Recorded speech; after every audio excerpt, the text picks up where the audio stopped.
Hello, my name is Jeremy Crit, and this is my video statement editing blog for assignment 6, which was a video essay. So originally, my video essay was just going to be about more general health and safety while abroad, while studying abroad. But I ended up, after I sat down with Andrea Bordeaux, who's the assistant director for international health and safety for the University of Illinois, and after sitting down with Jack Wright and Quinn Shaw, the two other subjects I interviewed, it seemed like once I looked at my material that maybe I should kind of take a more narrow lens. After all, what inspired me to do this topic in the first place was the fact that I myself spent time in the hospital when I was studying abroad last semester, and my main subject ended up or my main subject was Jack, who also spent time in the hospital while studying abroad last semester. So I decided when it came down to it to just more focus on what to do in a medical emergency. The video with Andrea Bordeaux, I didn't light it properly. I tried very hard to check out a light kit from the media services. I clearly did not give myself enough time to get it. I tried. I gave myself like a little less than a week, but obviously everyone else in the entire journalism school and media department was all looking for those light kits too. So yeah, it didn't happen.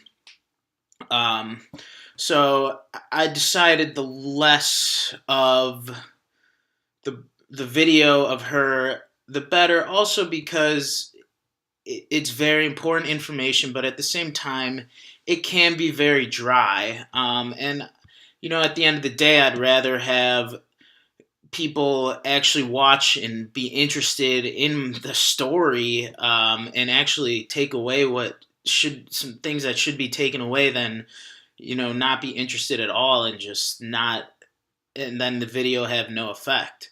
So basically, how I ended up trying to present my video was just starting with the case of Jack, who was in studying abroad in Vienna and got the mumps. Then kind of present Andrea Bordeaux as what talking about what you should do, all the resources that are available to students, the steps to take when something like that happens. And then Quinn Shaw kind of ties the two together in the sense that I kind of got the feeling from talking to Jack that he had an attitude before going abroad that was very similar to Quinn's, and the Quinn was not worried at all. Hadn't really looked into much, and Jack, it seemed like, had a very similar attitude.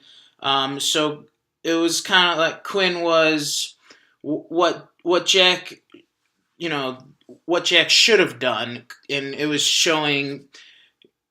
Here's Quinn, who's someone who this could happen to, and here's Andrea Bordeaux telling Quinn, if what happens to Jack, happens to you, this is what you should do. Obviously, she wasn't telling him directly, but that's how I was kind of trying to tie it all together. And I thought, it really, it came together pretty well.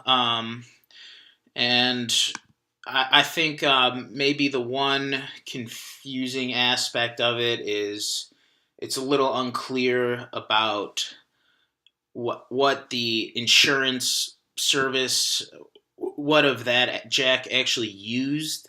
I hope it becomes clear that he didn't really take time beforehand to look at what the insurance provides. He just knew he had the card and went from there.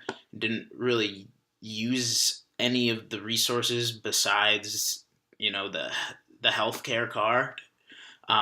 But other than that, I think it ended up turning out pretty well. And uh, yeah, I look forward to the rest of this project coming together.